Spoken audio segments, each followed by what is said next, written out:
tugas pengantar akuntansi 2, di mana tugas ini yaitu membahas tentang petty cash atau kas kecil. Di sini juga saya akan menampilkan beberapa slide terkait kas kecil tersebut. Mari kita simak bareng-bareng ya. Baiklah, mari kita simak penjelasan berikut ini. Nah, di sini saya akan menjelaskan tentang petty cash.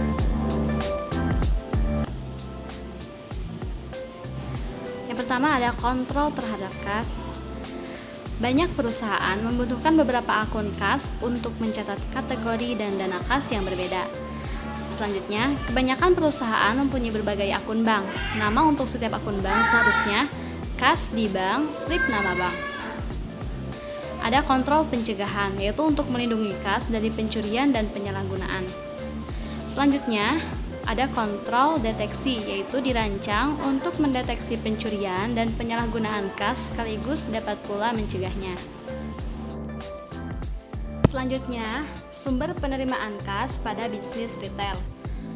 Nah, penerimaan kas langsung diproses oleh Departemen Kasir.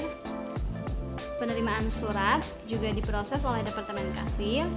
Lalu Departemen Kasir mengeluarkan tiket deposit dan dimasukkan ke bank. Lalu bank mengeluarkan penerimaan deposit dan diproses ke Departemen Akuntansi. Begitu juga catatan register dan bukti pelunasan diproses oleh Departemen Akuntansi. Selanjutnya yaitu mengontrol penerimaan kas dari penjualan tunai.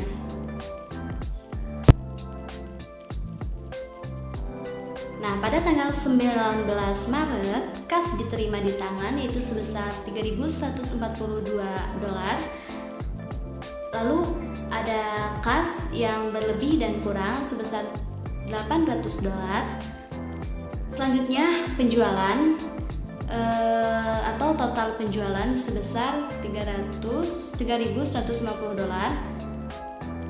Nah, mencatat penjualan tunai dan kas di tangan atau aktual. Jadi total penjualan tunai 19 Maret sebesar $3.150 pada pita mesin cash register. Ternyata kas yang diterima hanya sebesar $3.142 di tangan. Selanjutnya cara mengontrol penerimaan kas melalui surat. Yang pertama, pegawai yang membuka surat pertama kali membandingkan jumlah kas yang diterima dengan jumlah yang tertera pada bukti pelunasan. Yang kedua, kemudian pegawai tersebut mencat cek dan poswell hanya untuk disetor dalam akun bank perusahaan. Yang ketiga, semua kas dikirim ke Departemen Kasir di mana cek dan poswell digabung dengan penerimaan dari penjualan tunai dan sebuah tiket deposit bank disiapkan. Yang keempat, bukti pelunasan beserta ikhtisar totalnya dikirim ke Departemen Akuntansi di mana pegawai mencatat transaksi penerimaan dan mempostingnya pada akun pelanggan. Yang kelima, selain duplikat tiket deposit yang dicap dikembalikan ke Departemen Akuntansi di mana pegawai membandingkan penerimaan dengan jumlah total yang seharusnya di-store. Lanjut, ada kontrol internal untuk pembayaran kas. Yang pertama, kontrol kas harus menjamin bahwa pembayaran dilakukan hanya untuk transaksi yang disetujui. Yang kedua, kontrol kas seharusnya dapat meyakinkan bahwa kas digunakan dengan efisien. Yang ketiga, sistem dengan tanda bukti atau voucher system menjamin bahwa apa yang dibayar sesuai dengan yang diminta, diterima, dan ditagih oleh pemasok.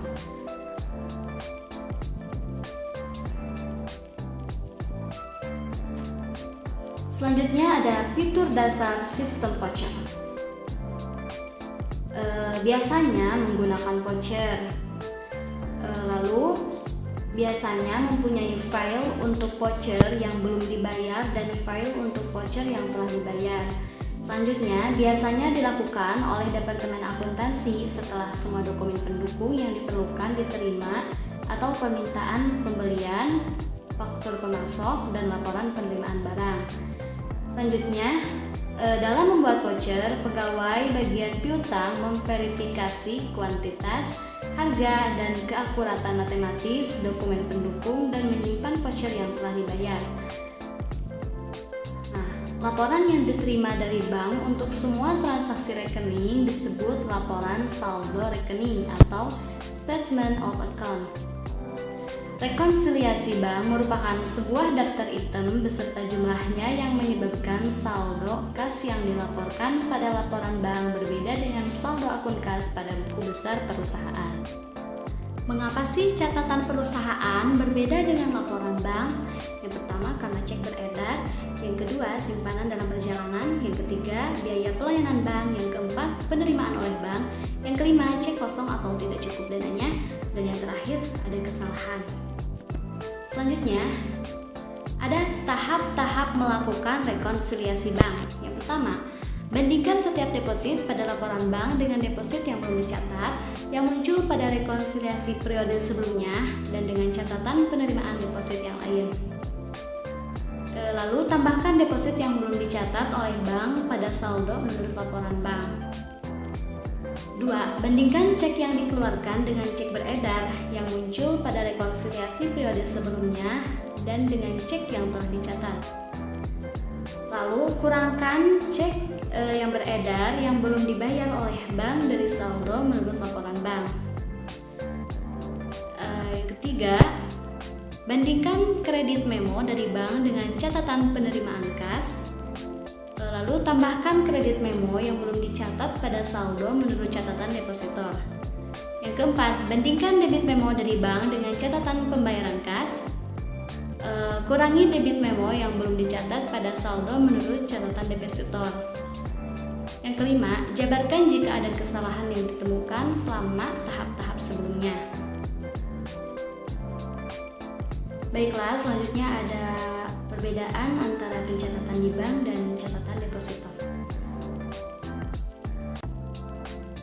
Power Network melakukan rekonsiliasi pada laporan bank bulanan yaitu per 31 Juli 2006, di mana saldo awal dari catatan bank berbeda dengan catatan depositor.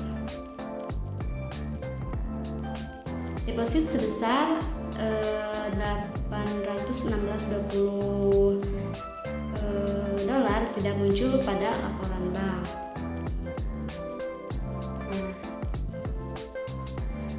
Lalu bank menerima pembayaran wesel tagih sebesar 400 dolar beserta bunga 8 dolar untuk power networking. Selanjutnya, 3 buah cek yang dikeluarkan dalam periode ini tidak muncul pada laporan bank.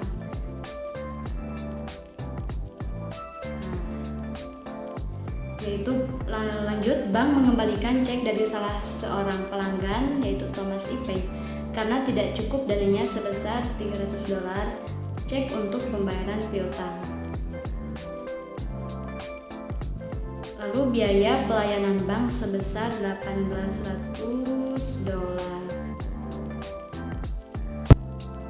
Cek nomor 879 sebesar 732,26 dolar untuk pembayaran utang pada Taylor CO salah dicatat di jurnal, yaitu menjadi 723,26 dolar.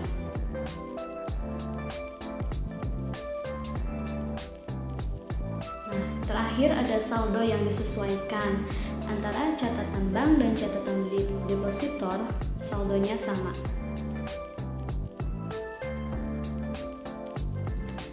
Selanjutnya, ayat jurnal harus dibuat untuk penyesuaian-penyesuaian pada sisi depositor yang ada di rekonsiliasi bank. Selanjutnya, ada jurnal terkait dengan rekonsiliasi bank, yaitu sebagai berikut. Lanjut, yang tadi sudah dicatat ya.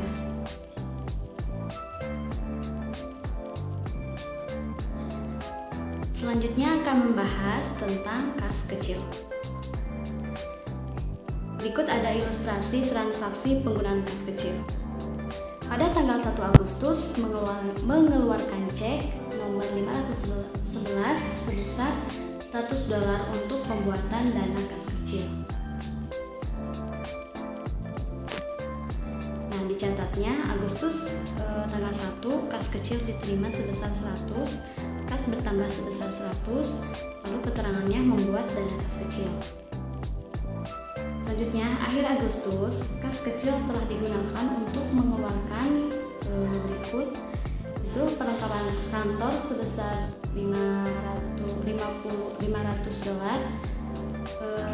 ada perlengkapan toko sebesar $3.500.